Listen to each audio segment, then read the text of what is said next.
She thought she was married to a coward who scrubbed floors for a living, but when the barrel of a gun touched her temple, the coward didn't blink, he just gave the order to kill. The smell of stale coffee and grease clung to Becky's hair like a second skin. It was 11 p.m., and the diner was finally empty, save for the buzzing of a dying neon sign. She untied her apron, her fingers trembling slightly, not from fatigue, but from the vibrating phone in her pocket. Meet me at the Galaxy Hotel. Room 404. I'm tired of waiting. The text was from Mark. Mark was exciting. Mark was a district manager who wore cologne that cost more than Becky's rent. Mark made her feel like a woman, not just a waitress. Then she thought of Young-soo, her husband. The man who was probably sitting in the appealing, one-bedroom apartment right now, folding laundry with that pathetic, gentle smile on his face. Young-soo, who told her he worked the night shift as a janitor at the high-end club Onyx to make ends meet. He was handsome, in a soft, forgettable way, but he had no spine. He apologized when she burned the toast. He bowed his head when the landlord yelled at them. He was safe. And he was boring her to death. Becky grabbed her purse and walked out into the rain. She felt a pang of guilt, sharp and hot, but she shoved it down. Tonight was the night she was going to end it. She convinced herself she needed to see Young-soo first, to justify what she was about to do. She would go to Club Onyx, find him scrubbing a toilet, and feel that wave of pity that would make leaving him for Mark easier. I'm doing this for us, Young-soo, she whispered to the empty street, flagging down a taxi. You deserve someone simple. And I deserve more. Be honest with me in the comments, have you ever stayed in a relationship just because it was safe, even though you were secretly craving chaos? Type yes if you've been there. The taxi ride was a blur of neon lights and regret. When she arrived at Club Onyx, the bouncers, massive men in black suits, didn't stop her.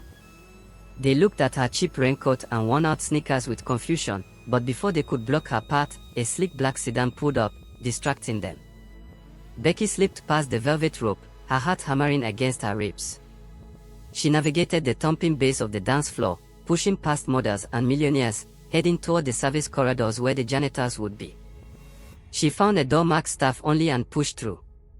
But instead of a supply closet, she found herself in a long, marble hallway lined with men standing guard. They weren't wearing security uniforms. They were wearing tailored Italian suits. And under their jackets, she saw the unmistakable bulge of shoulder holsters. She froze. She should have turned back.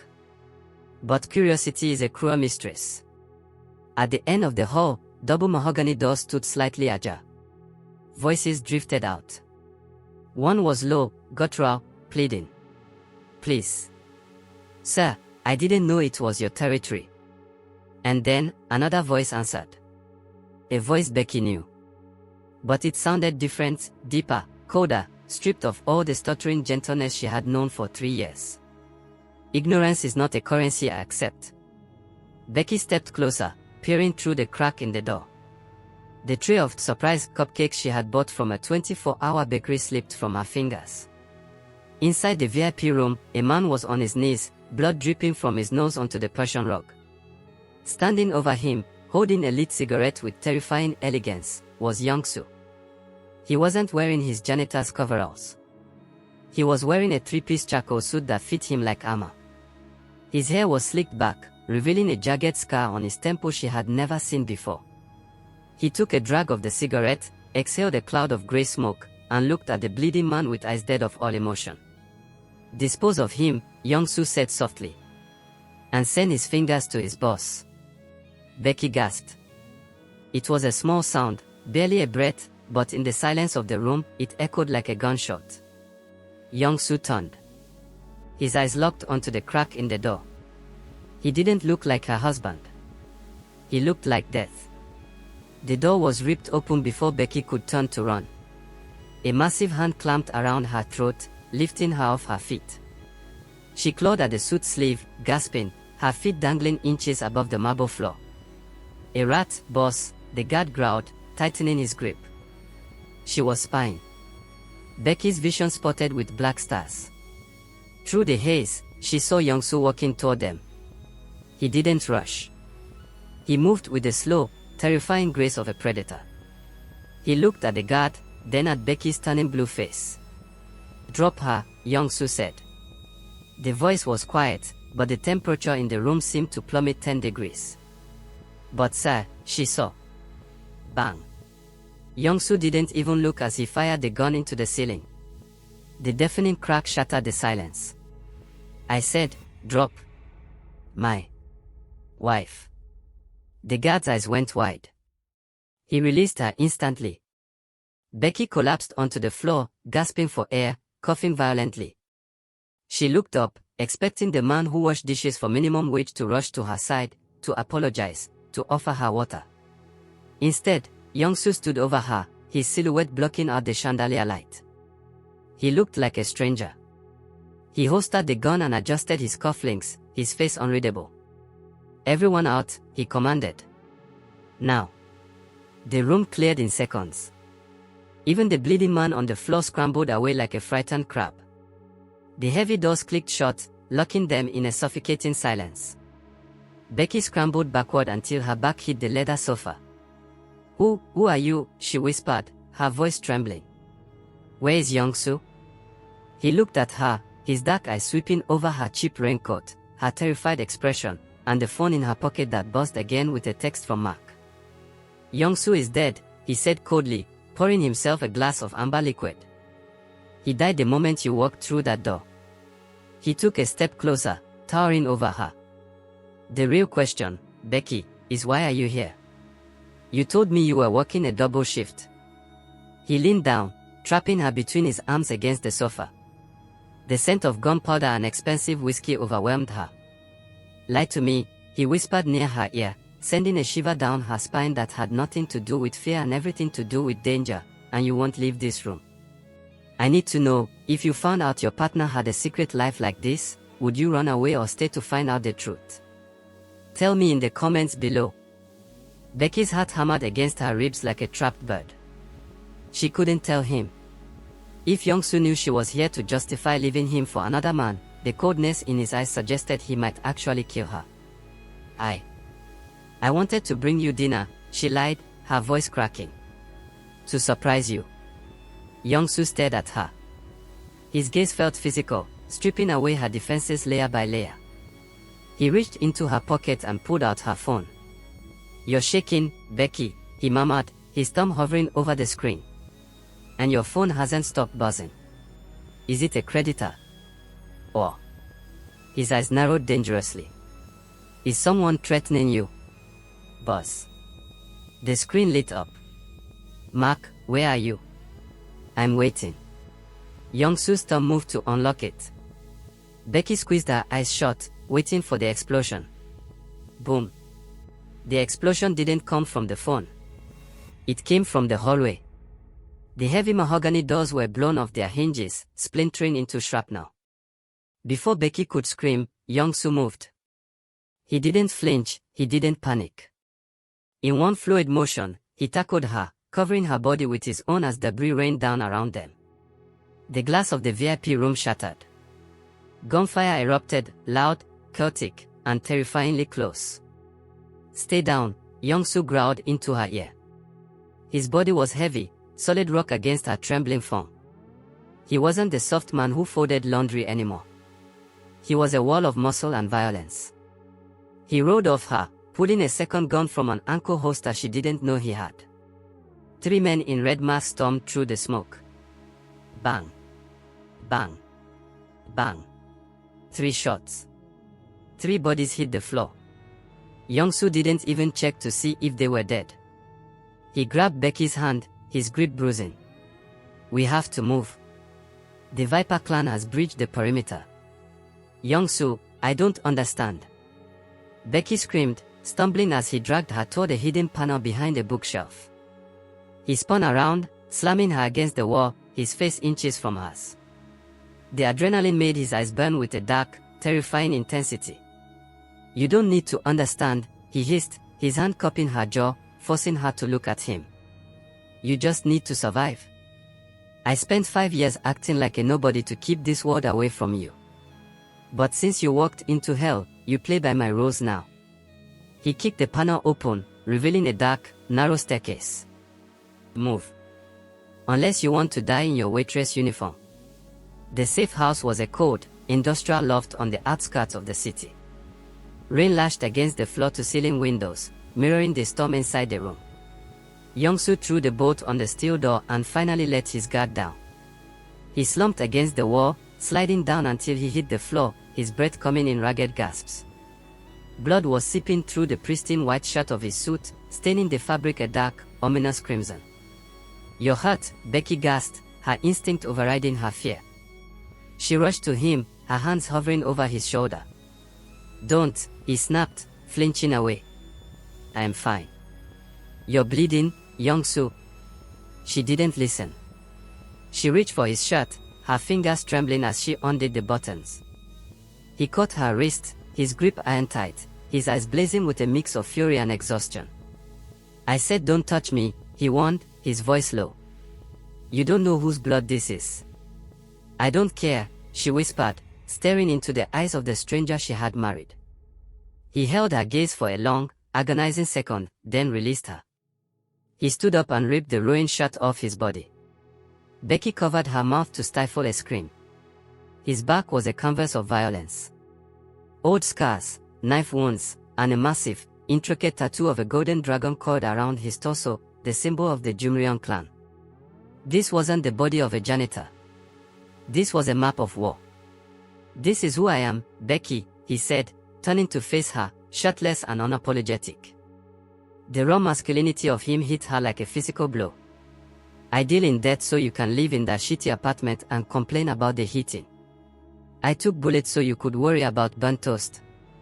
He stepped closer, backing her against the cold glass of the window. The city lights flickered behind her. "I became a ghost for you," he rasped, leaning down until his lips were inches from hers. "And tonight, you brought the demons right to our doorstep." Becky's breath hitched. She should be terrified. She was terrified.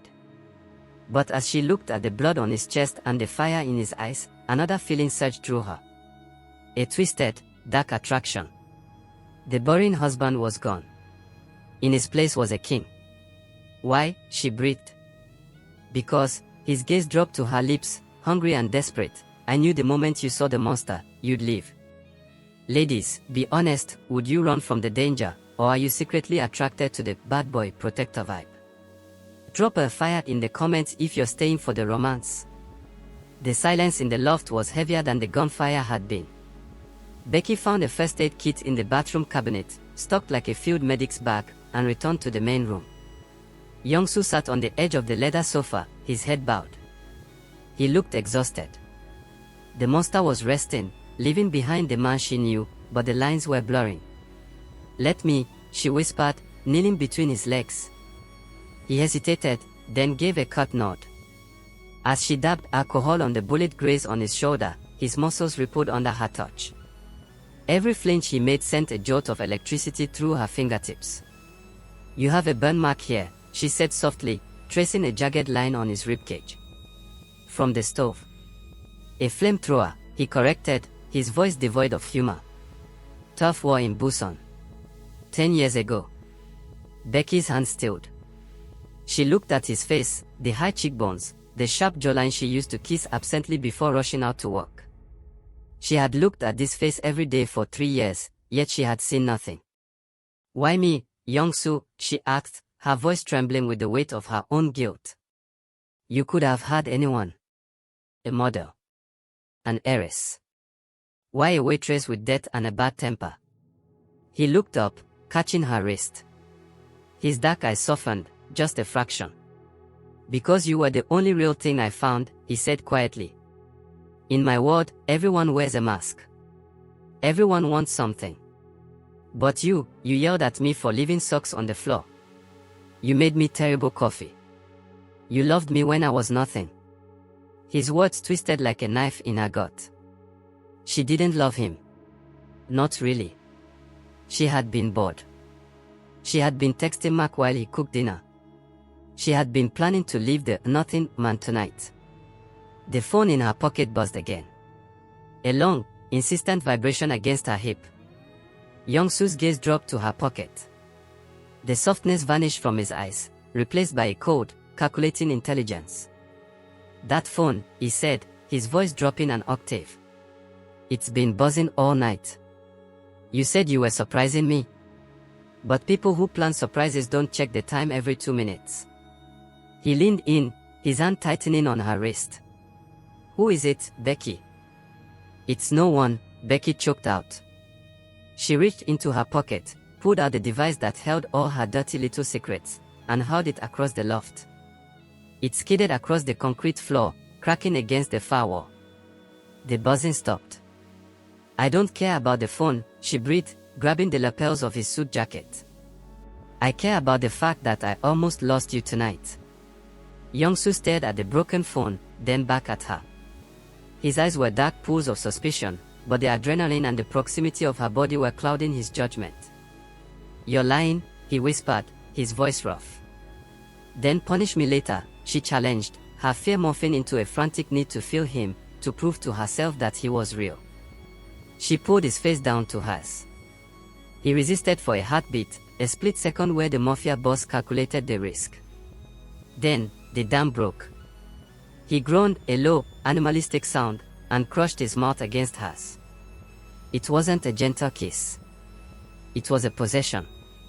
It tasted of copper, whiskey, and danger. He lifted her effortlessly, wrapping her legs around his waist, and pinned her against the cold industrial pillar. "You have no idea," he growled against her lips, his hands tangling in her hair, "how hard it was to be gentle with you. To pretend I didn't want to devour you every single night." "Don't pretend anymore," Bekky begged. For the first time in their marriage, there were no walls. The boring husband was dead. This man was fire and steel. As the storm raged outside, Bekky clung to him, trying to wash away the guilt of her betrayal with the intensity of his touch. She had been looking for excitement in a cheap affair, completely blind to the dragon sleeping in her own bed. But as he held her, burying his face in her neck, Becky's eyes drifted to the broken phone across the room. The screen flickered one last time before dying. She knew Mark wouldn't just stop texting. And in Young-soo's world, loose ends didn't just fade away. They were cut off. "I will protect you," Young-soo swore, his voice muffled against her skin. "From everyone. Even yourself."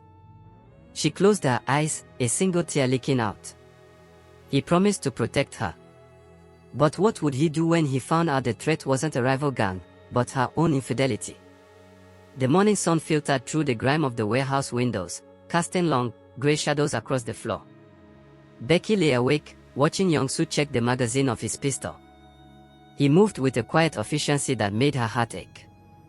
For a few hours, in the dark, they had been just a man and a woman. But the daylight brought the war back. A sharp knock echoed on the steel door. Young-soo signaled her to stay back. He opened the door, and his lieutenant, a scarred man named Jin, stepped in. He was dragging a man by the collar of his expensive trench coat. "We found a rat, boss," Jin grunted, throwing the man onto the concrete floor. He was circling the perimeter. Said he was tracking a phone signal.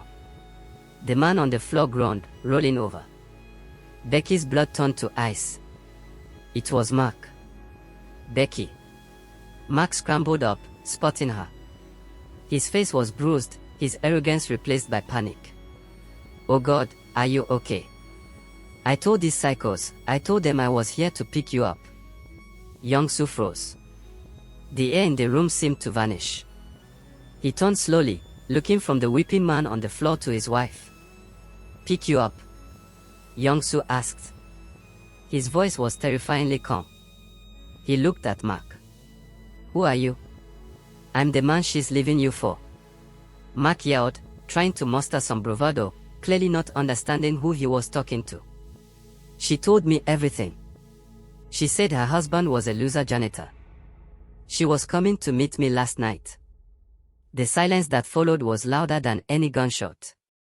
Young-soo didn't move. He didn't blink. He just looked at Bekky. The vulnerability she had seen last night, the love she had felt when he bandaged her, it evaporated. In its place was a wall of absolute, crushing ice. "Bekky," he said, his voice devoid of all warmth. "Is this true?" "Young-soo, please." Bekky stepped forward, tears streaming down her face. "It was. I was confused. I didn't know who you were. I didn't know. You didn't know I was a boss, so I wasn't worth staying for." He finished the sentence for her. The pain in his eyes was brief, quickly covered by a ruthless mask. He laughed. A dry, humorless sound. "I took a bullet for you last night," he whispered. "I killed 3 men. I broke every rule of the shadowed war to keep you safe. And you were just looking for the exit." He turned his back on her. The rejection was physical. "Jin," Young-soo commanded, walking toward the window. "Give the man a gun." "What?" Mark stammered. "There is only one way out of this room," Young-soo said, staring at the rain-slicked city. "If he wants her, he has to kill me for her." Jin tossed a heavy revolver onto the concrete between the 2 men. It skidded to a halt at Mark's feet. Mark looked at the gun, then at Young-soo, who stood with his hands casually in his pockets, his chest exposed and bandaged, looking like a god of war waiting for a sacrifice. "Pick it up," Young-soo said softly. "You wanted to steal my wife? Prove you have the hands to hold her." Mark's hands shook violently as he grabbed the weapon. He raised it, pointing it at Young-soo's chest. But the terror in Mark's eyes was absolute. He wasn't a fighter, he was a middle manager who liked expensive dinners. Confronted with a man who had death etched into his skin, Mark crumbled. I can't," Mark stammered, sweat pouring down his face. His eyes darted to the door. "I don't want any trouble. She's not worth dying for." The words hung in the air, toxic and revealing. Bekky felt like she had been slapped. This was the man she thought was better. This coward who was ready to trade her for his own safety. "She's not worth it," Young-soo repeated, his voice dropping to a dangerous whisper. He took a step forward, right into the barrel of the gun. "That is the difference between us. I would burn this city to the ground for her, even after she betrayed me." Panic overtook Mark. "Stay back," he shrieked. He swung the gun away from Young-soo and pointed it straight at Bekky's head. "Back off, or I kill her. I swear I kill her." Time seemed to stop. Bekky stared down the barrel held by her lover. But before she could scream, Young-soo moved. He didn't hesitate. He didn't negotiate. He lunged, placing his own body between the bullet and his wife. Bang! The gunshot deafened them. Young-soo jerked back, a fresh bloom of red exploding on his already bandaged shoulder. But he didn't fall. With a roar of pure rage, he disarmed Mark, snapping the man's wrist like a dry twig and sending him crashing to the floor. Jin and the guards rushed in, dragging the screaming Mark away, but Bekky saw only one thing. Young-soo, bleeding for the second time in 24 hours. Bleeding for her. The silence that followed was heavy with the scent of gunpowder and regret. Young-soo swayed slightly, gripping his wounded shoulder. He didn't look at her. He turned toward the door, his silhouette lonely and jagged against the light. "Let him go," Young-soo ordered his men, gesturing to where Mark had been dragged. "He is punishment enough for himself." He paused, his back to Bekky. "You're free to go too, Bekky. I won't hold you prisoner. The divorce papers will be ready by morning. You can find someone safe." He took a step to leave, convinced he had lost her, convinced his world was too dark for her light. "No." The word was soft, but it stopped him in his tracks. Bekky ran across the warehouse floor. She didn't run to the exit. She ran to him. She threw her arms around his waist from behind, burying her face against his uninjured back, staining her cheap waitress uniform with his blood. "I don't want safe," she sobbed, holding him tighter as he stiffened. "I wanted excitement because I was empty. But I was empty because I didn't see you. I didn't see the man who protects me. I didn't see the king." Slowly, painfully, Young-soo turned around. His eyes were guarded, searching hers for any sign of a lie. He found only desperate, tear-streaked truth. "I am a monster, Bekky," he warned, his hand coming up to cup her face, smearing a trace of blood on her cheek, a mark of his word. "If you stay, there is no going back. You will be the wife of the dragon. You will never be normal again." Bekky reached up, covering his hand with hers, kissing the rough knuckles. "Good," she whispered. "I was tired of Norma anyway." A ghost of a smile touched Young-soo's lips, the first real smile she had seen in years. He leaned down and kissed her, not with the desperation of the night before, but with the possessive, enduring promise of a husband who had won the war. 6 months later. The doors of Club Onyx swung open. The music stopped. The staff lined up, bowing low. Young-soo walked in, looking immaculate in a black tuxedo. On his arm was Bekky. She wasn't wearing an apron. She was wearing a floor-length emerald gown, her head held high, her eyes sharp and dangerous. She didn't look like a waitress. She looked like a queen. As they walked through the crowd, she whispered in his ear, "Tip the janitor extra tonight, honey." Young-soo laughed, squeezing her hand. "Whatever you say, boss." And that is why you never judge a book by its cover. If you love this twist, smash that like button and subscribe for more crazy love stories every week.